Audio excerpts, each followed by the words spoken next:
We live. I'm excited. I'm so excited. I just can't hide it. You want to. Okay, I won't go into. Oh, okay. Ooh, I got to turn it down. Okay, I'm excited, guys. I'm excited. As you can see, oh, I'm doing it right this time. To my left, my right, I can't. I don't even know. Anyway, to my left, my right is actor Ron Godfrey. I am so excited that he's on here with me. I've been blasting him out on social media for like ever in a day. Been telling folks that I'm getting ready to interview him. I've been getting some side chatter. People are calling me up. They're like, "Oh my God, did you know he was in this? Did you know he was in that? Did you know he?" I'm like, "Yeah, I did. Yeah, I know." But before we go any further, before we start, I do have to go ahead and give a shout out to Sean Felder from Excess Energy Drink. If you guys would like to go ahead, he is a reseller of the drink. If you guys would like to go ahead and purchase the drink, by the way, sugar free. I'm all up into that, which I love it. And I've actually been drinking the drink, and I feel pretty good. So I vouch for myself. So if you guys want to go ahead and check it out, you're more than welcome to do that. And you do that by calling uh, 1-646-673-1997. And when I get a chance, I think I'll go ahead and matter of fact, I'm going to type that in here right now. Excess energy drink. I don't want to see. There we go. Oh, there we go. There we go. See, I'm typing in it right now. I know I'm taking forever because, it's typing skills. And the number. And make sure you mention Sean Felder. Mention Sean Felder. Spell your drink. And I'm putting the number up right now. 1-646 673-1997. Box. There you go. There you go. Bam, it's there. There you go. There. So anyway, we got Ron Godfrey on the line right now. We're not going to hold you up too much because I know you guys want to get into the meat of this interview. I'm very excited. You look very handsome, by the way. Thank you. Thank you so much. Thank you so much. Oh my goodness. I forgot to tell you, get yourself a drink so we could toast on air. Oh my God. I have water. Hey, get your water on. Everybody. I have water. I'm trying to keep my skin clear. Yes, go ahead and toast. There you go. To you, to Dee Dee Walker Live. Yes, I'm excited. Oh my goodness. Everybody, please share this right now. Subscribe so you can know when I'm going to be on next. This is a new the Dee Dee Walker Live show has been on for a minute, but we just brought it to YouTube. So please support by subscribing, share this video right now. Do all of that. So anyway, Mr. Ron Godfrey. Hey. Oh goodness. You are an actor. You've been in Tyler Perry movies like Love Thy Neighbor, If Loving You Is Wrong. You've been in a BET movie called American Soul. You also been in independent film. What is it? Strangled film? Well, it's called Strangled, but if you put Strangled film, you'll be able to find it. Right. You wrote a book called Crying Out in the Dark. You've done, look, that's just a couple of things that you've done. You've done so much. And I have to say that I am very honored that you are sitting on this platform with me and going live and sharing with the folks all the stuff that you're doing. I just want to go ahead. I'm honored to be here with you. It's an honor and a privilege to be here with you, the one and only Dee Dee Walker. This has been a long time coming, and we finally, was able to link up. And I just want to say that I'm blessed to be able to have done the things that I've done and to be able to do the things that I'm doing. Working with Tyler Perry and others, Robert Townsend from the Five Heartbeats. He actually directed the scene that I was in for American Soul.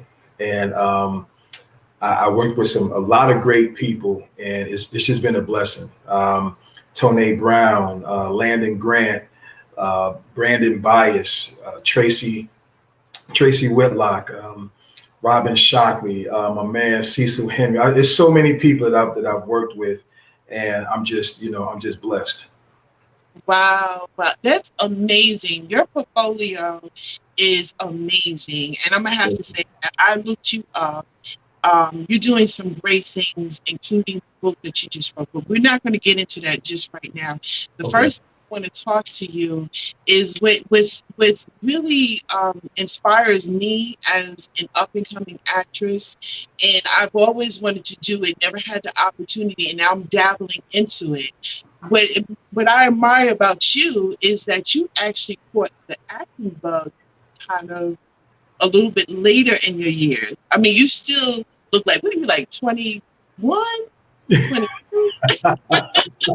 Thank you so much. I take that as a big compliment. Thank you. But you did start later on. So could you tell us a little bit about that and what made you like all of a sudden turn to acting? Sure. I actually started when I was 42, and what happened? I was living in Alabama at the time, and honestly, I just woke up one morning and I was like, I'm going to become an actor. And it was on the cover of a Jet magazine that I read a quote from the now late great Cicely Tyson, and her quote was, "You're never too old." And when I read that, I was like, okay, that's my green light. And so I went, I didn't know where to go. I didn't know where to look. I didn't know who to talk to or anything. So I just branched out on my own. I found a website called lovetoact.com, and I found this audition that was in Canton, Georgia. As a matter of fact, the director that actually gave me my start, I actually talked to her today for the first time in maybe a couple of years. And it was funny because I went to the audition. I drove 2 hours and 10 minutes for a 10-minute audition. And when she said, "Thank you, we'll call you," I was like, huh? So I drove all that way for a 10-minute audition. You're going to tell me you call me back? No, this is not happening. And so just before leaving the facility, she called me back to the table and she said, "Ron, we're going to give you the part." And so that's where it all started, right there in Canton, Georgia. And since then, it's just been, I mean, after my debut show, a lady came up to me and said, "Hey, you didn't act as if this was your first time. You need to be in film." And literally 4 months later, I did my first short film after that. And then 4 months after that, I did my first feature film. I was in a film with rapper David Banner, actor Karan Riley, actor Ronrico Lee. And then 4 months after that, and also Tony Grant. After that, I was on the set of Love Thy Neighbor. Mm-hmm. You know, and it just kept going from there. And I've been really, really blessed. And, you know, my career is, I mean, and now I'm lined up for probably one of the biggest projects of my career. We're getting ready to do a movie about the late great Aaliyah. And not only am I one of the actors, but I have been chosen as one of the associate producers. This project is being directed and written by the great Stephen Sticks Josie, and executive produced by Greg Galloway. And this project is going to have some legendary people, such as Mickey Howard, Todd Williams, better known as Raheem from Grandmaster Flash, the great Marley Marl, Jamal Woolard that played Biggie Smalls, and a host of other people. And I play Aaliyah's uncle, and who's playing Aaliyah is the director's niece, Kalia Garlin. So it's going to be a huge project, and that's just one of 5 projects that I have lined up already. Wow. Yeah. That's amazing. That's amazing. So you go from living your life, however you're living your life, to go to acting, to now being in a featured film. Like, you know, to me, like when you hear something like that, that's kind of like a dream come true. Like, what kind of advice can you give those who are out there, like, you're like, okay, I want to do this, I got this bug, and then they kind of feel discouraged, but they're not sure if they should do it because maybe their age or whatever they feel is holding them back. What advice can you give them? Well, I'm going to say like the late great Cicely Tyson said, as far as the age, you're never too old. She started when she was 48. Samuel L. Jackson started in his 40s. All it really takes is a made up mind. You know, one of the greatest actors out there, Denzel Washington, he made a statement. He said, without commitment, you'll never start. And without consistency, you'll never finish. So in order to start, you have to be committed and then stay consistent. You're going to get a lot of no's, but that yes will come. You know, just stay consistent, always, build on your craft, get in the mirror and practice your emotions, your facial expressions, and, all kind of stuff, get you a monologue and just practice it. Practice, like I said, your different tones, and just stay with it, Don't quit. Don't quit. Don't quit. I love it. And I love the responses that the folks are giving. So I'm trying to pop them up every once in a while so you guys see it. They're giving you such, like they're so proud of you and everything else like that. You are, I'm really proud of you, and you're a very humble person too. And there's no arrogance about you whatsoever. It's like you're about your business. You're a very caring person, but you're very like, this is what I want out of life. This is what I want to get. You're a go-getter, which I can admire you. You've also been in movies like Tyler Perry, which I mentioned earlier, Love Thy Neighbor. What was it like, being in a Tyler Perry production? I mean, to me, that's big stuff because I love Tyler Perry. And he did from really humble beginnings. He started out in the beginning where he what did he do? He put on a play, and I think like only 30 people showed up or something like that. He wrote the play in his car. He was living in his car, and he wrote the play in his car. Yeah. And he almost gave up, but because of that persistence that you was talking about, he went from in his car to Tyler Perry Studios, which is amazing to me. Right. How did it feel working in Love Thy Neighbor and If Loving You Is Wrong? And also Medea Family Funeral. I was in that as well. So to answer your question, when I went to the set of Love Thy Neighbor, and I saw a few people. I saw a few people pop up. My man Cecil Henry, that's my best friend. I love you, bro. Teresa Evans and Robin Shockley. I'm gonna shout y'all out right quick. When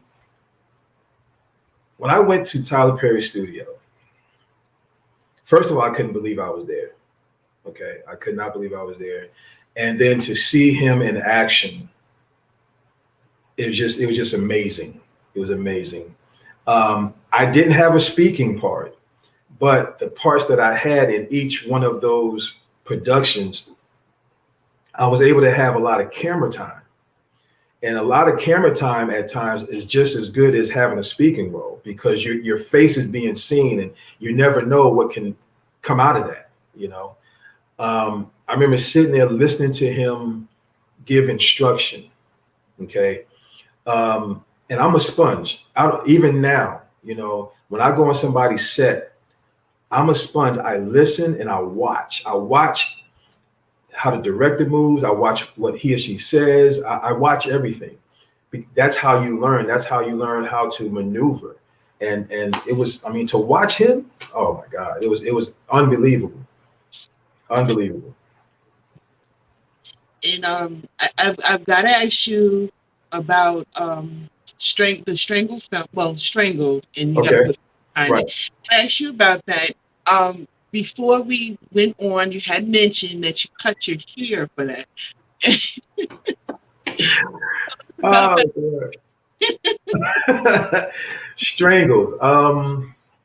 That's produced by Landon Productions, um, Landon Grant Productions. Landon Grant's the writer and producer, director, great guy.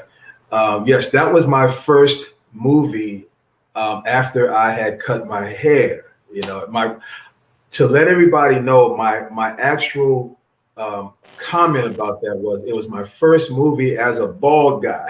Okay, so, um, it's based on a true story. It's based on a true story, and the story takes place in Lexington, North Carolina. And it was about a guy that he spent 25 years in jail, and he found Christ while in jail. And I played one of the associate pastors that comes to visit him to, you know, encourage him and to turn his life over to Christ. Oh, wow. Amazing. Yeah. And you said you played the associate pastor. How did you feel playing that part? I felt comfortable. I felt comfortable. Yeah, I felt really comfortable with it. Are there any roles that like, okay, this is a role I will not whatsoever? Or Yeah, is I have my boundaries. I think most actors have their boundaries, some limits they won't go beyond. You know, and when that time comes, I'll deal with it then. But so far, the roles that I've been offered have been really good roles. As a matter of fact, most of my roles. I've played a detective or some type of law enforcement to the point where one director that I've worked with, Kevin Townley, he thought I used to be a cop, and I did a movie with actor Trey Chaney. He plays on he's from The Wire and also from Saints and Sinners, excuse me. And we did a movie together about 2 years ago, maybe. And he thought I was actually a cop or a detective because I looked at the description and I played the role really good. But I'm finally branching off into other things. I have a role coming up where I'll be playing a news anchor man. I'm excited about that. So, yeah. Right. So. Oh, I love it. I love it. I love it. I love it. So, quite a few people made some comments, and so I guess we'll go ahead and address some of them. Harriet Burnett, what's up, Harry? Shout out to Hey, Harriet. She is beautiful, beautiful lady. She said she had the pleasure to act with Ron in a couple of plays. Outstanding. She said, "You're right. You're never too old." Right, Harriet. I love Harriet. Harriet is awesome. And Ron, was it Ron Shockley? Am I saying his name right? Robin Shockley. Okay, Robin Shockley. See, I would Yes. mess up. Let's put on my glasses on, y'all. See, I'm about to be cute. He says, "You want to rise for greatness, my friend. It's wonderful to watch you grow. Keep flourishing forever." Me and Robin, thank you, Robin. Actually, Robin and we did our first movie together, and I think it's going to release this month. So be looking at, and it's called Southern Tea. Ooh. Yes. Robin, I need to get you on here and interview you too, honey. Southern Tea. Ooh, cheers to that one. I like that one. Yes. I love it. I love it. I love it. So, okay, so I want to go ahead into the portion where I get into the juicy conversation. So I have a question of the day. So I want to be prepared for this. Let me take a sip of my water. Get a sip of your water. Get a sip of your water. You want to need some refresh. So I usually put these questions out on Facebook. If you guys follow me on Facebook, which is hashtag the only Dee Dee Walker question, I put this out there. And one of the questions was, and I can't put it into a title, so I got to go ahead and say the whole thing. So you should appreciate it being a person that's like in movies and stuff like this. So what would you do if your brother or your sister, whoever, or a friend, whoever they may be to you, for the longest time has been unhappy, and finally they meet someone and they want to introduce you to the person, and when you finally meet this person, You already know them, but your brother, sister, whoever doesn't know this. You actually know the history of them, and their history is that they're messy. They just do stuff. They're lying, cheating, just not a very good person. Been known to just do some just crazy stuff. Would you tell your brother, sister, or whatever, or would you just kind of mind your business? Just mind your business. What would you do? Oh wow. Um, let me. Got you scratching your head on that one. Yeah, that's a.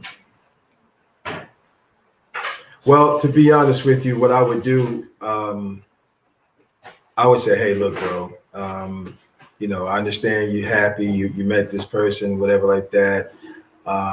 Let me give you heads up. I mean, if he's my brother, I'm probably going to give him a heads up. I do believe, hey, people can make a change or whatever like that.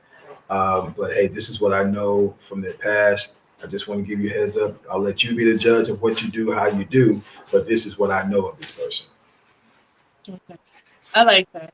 That's Yeah. I did a poll, and out of the guys would kind of nudge their like, hey, I just need to let you know.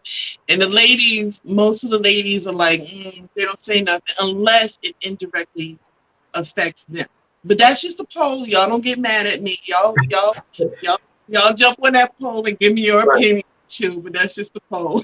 Don't get mad at me for my answer. I gave the best answer I could think of. You know what? And I appreciate your answer, because I would want you to be my friend or whatever and tell me, because I hate to be walking down the aisle and then all this stuff come out and there's craziness and everything. So Uh-huh. before we go, you've done so much, and we probably didn't address everything. Mhm. I know that you've been in some other stuff, commercials and stuff like that. Um, can you tell us about it? And before we go. Um, Commercials. I haven't done commercials yet. Oh, That's coming. see, I don't spoke it into. You spoke it into existence. It's coming. It's coming. I just we talked about um, American Soul, and I Mhm. saw my friend up here, Cecil Henry. He was actually in that show with me as well. Good guy. I mean, I love that brother. I have so much going on. I have my book. I have my clothing line. I have so much going on, and then again, I'm getting offers. As far as my acting career is concerned, and when I tell you that I'm blessed beyond measure, it's nothing to boast about. It's nothing to brag about. It's all God. I made certain decisions in my life, and when I did that, it's like the gates of heaven just swung open.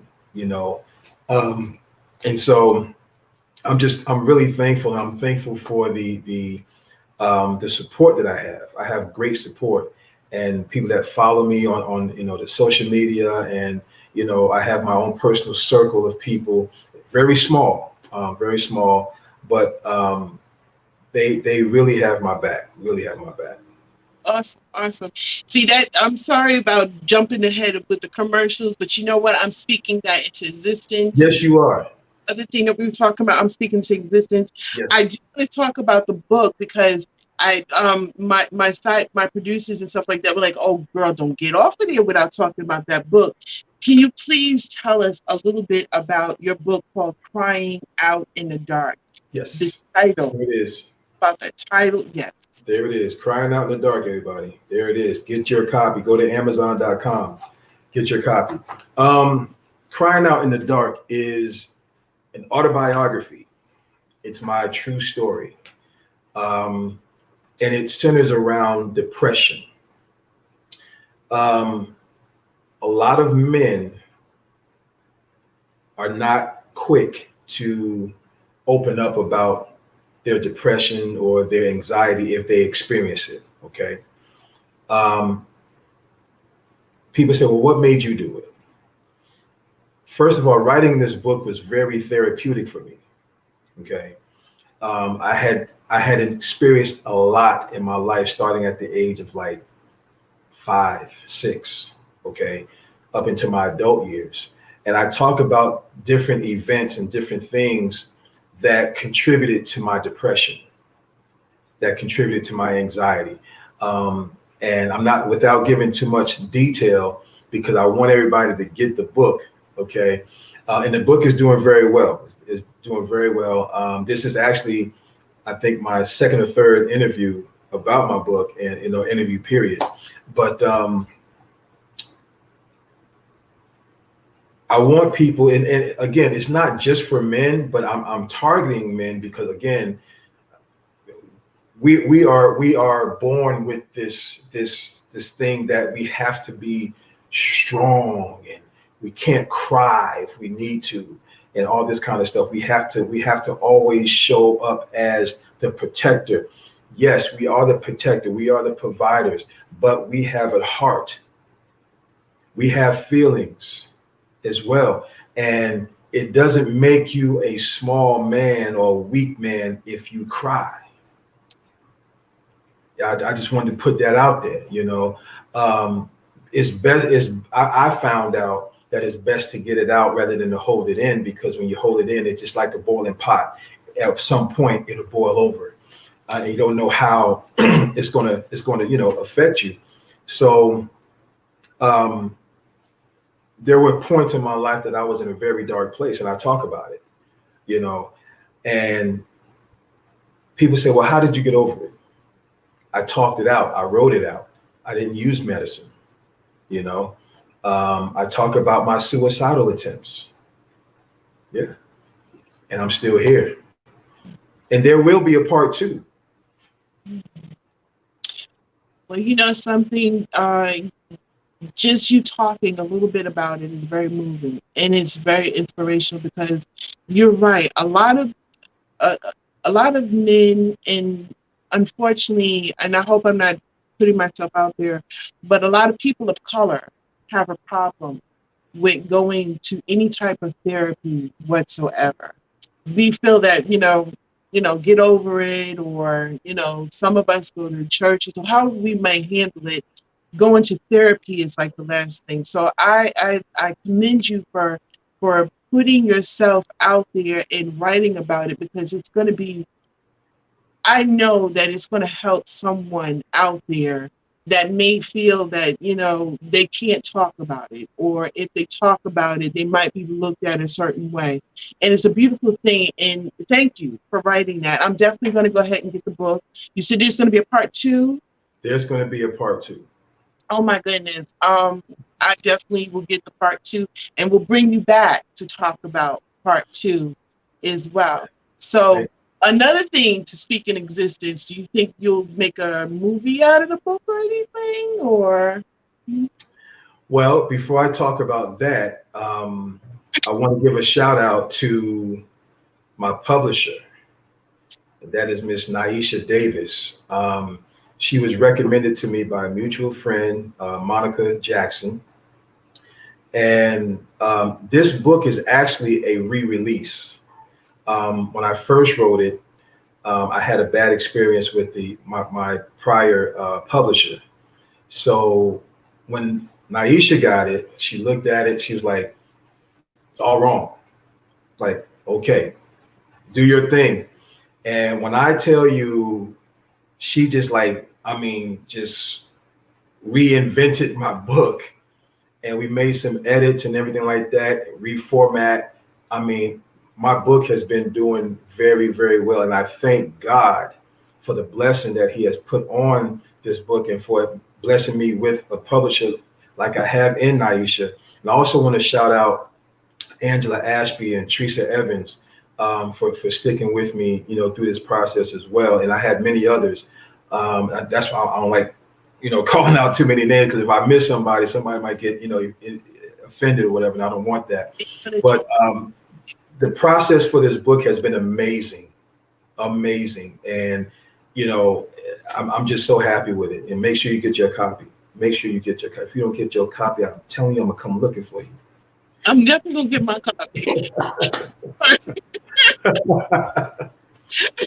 I'm definitely gonna get my copy. Okay. Thank Yeah, you. I'm definitely gonna get it. And I want to thank you so much for writing that book because just a little bit that you said had touched my heart about it, and I know that it's going to be encouraging for a lot of people. And thank you for writing something like that, and doing that. Um, there's other stuff that you do too. I mean, your list just goes on and on and on. And I want to make sure I touch everything. I know I'm not going to get everything in this interview. You Oh, forgot something. I You forgot forgot something. something. Yeah. Because you asked me about it. What was that question you asked me about the book? About a About, movie? About a movie, right? yeah, Then you asked me about the book being made into a movie? yes. Yeah. Ooh, did I speak something into existence? What? Do I Well, get a it's pardon? it's yes, you can. Please do. Um, um, it's nothing. It's not etched in stone, but it has been mentioned. I'll put it to you like that. By a filmmaker, it has been mentioned. I'm excited. Let me get a drink. I'm excited. Very proud of I you. am too. I am too. And I'm serious. I want even if I'm holding like a bucket and I walk by and be like, "Oops, oh, I'm sorry," something like that. But anyway, your list does go on, and I know that I'm not going to get everything in this interview, but I do want to go ahead and touch this because this is something that's very dear to my heart, and that is that you're an activist against domestic violence. Y'all might hear my cat in the background. She talking to. She proud of you too. Um, you're an activist against domestic violence. Could you tell us a little bit about that? Yes. Um, hmm. What prompted me to get into that was, and you'll read this part in my book. Um,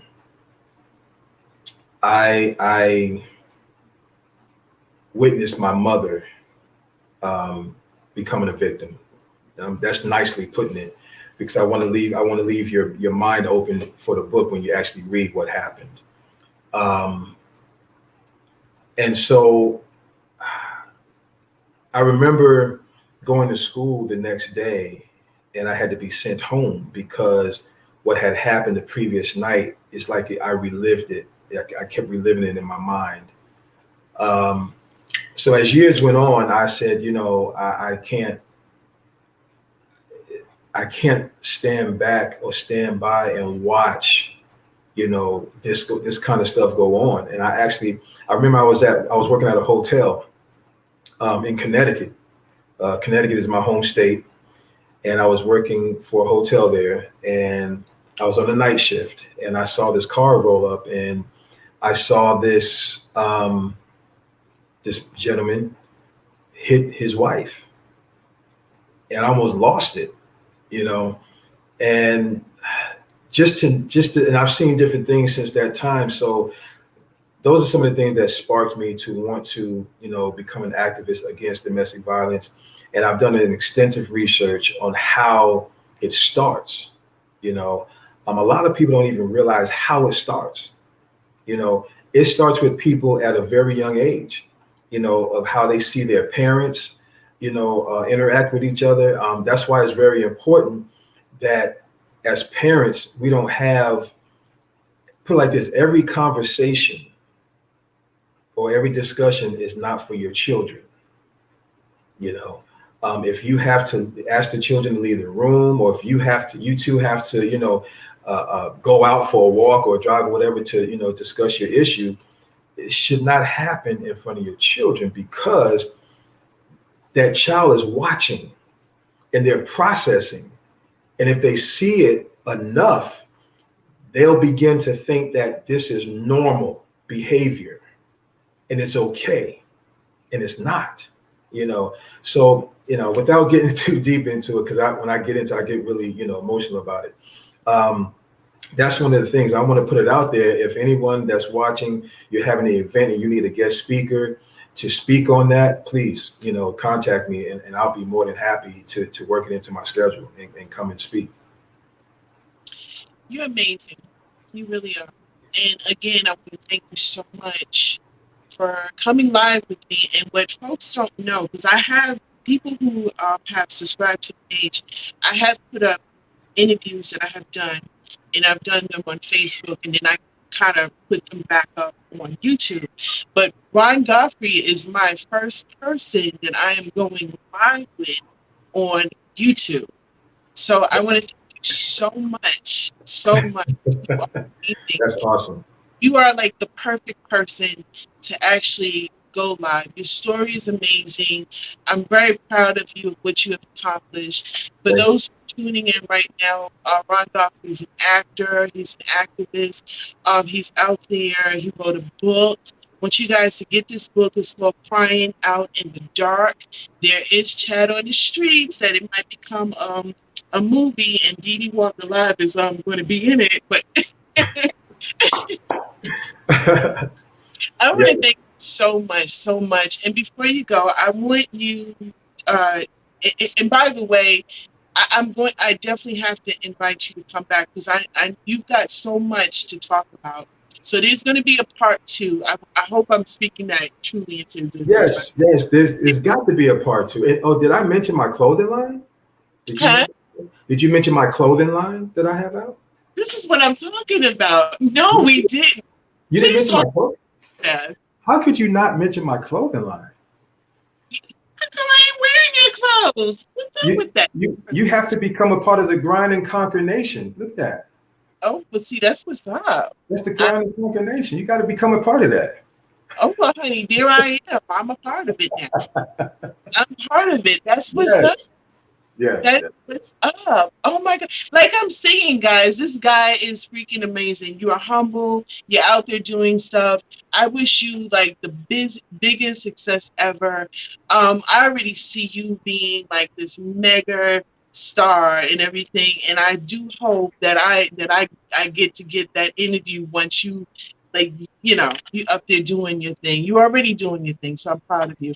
Can you tell folks how they can actually reach out to you to find you, whether it's to get your book, to put you in a movie, to find out what you're doing, keep up with you? How can they do that? Okay. And before I do that, I'd like to also give a shout out to producer Mikey J. I'll be traveling to New York in June to do a movie with him. Producer, writer Tracy Whitlock and Tony Brown, and every producer and director I've ever worked with. Thank you, because you helped me get to where I am, and so I praise you, praise God for you. If you'd like to follow me, I'm asking everyone to follow me. I'm on Facebook as Ron Godfrey. You can hit me up on Instagram at I am Ron Godfrey. That's IAMRONGODFREY. That's on Instagram. And please, contact me. I'll get back to you as soon as I can. Just follow me, watch what I'm doing. I put a lot of things about my career on those platforms so you can see what I'm doing. Awesome. Much success for you. Thank you again for going live. You guys have been listening to the Dee Dee Walker Live Show on YouTube, baby. Listen, please subscribe. Please share this video. Tell your friends about it. I love the comments that you guys have put in there. I'm going to go back after this and read the comments and try my best to answer all of them. Share, subscribe. Thank you so much. Ron, you have a beautiful evening. And adios. Thank you so much. I love you. Thank you. I love you, man. I love you. Thank you so much. You're welcome. Adios, everybody. Thank you for tuning in. I love you guys. All righty.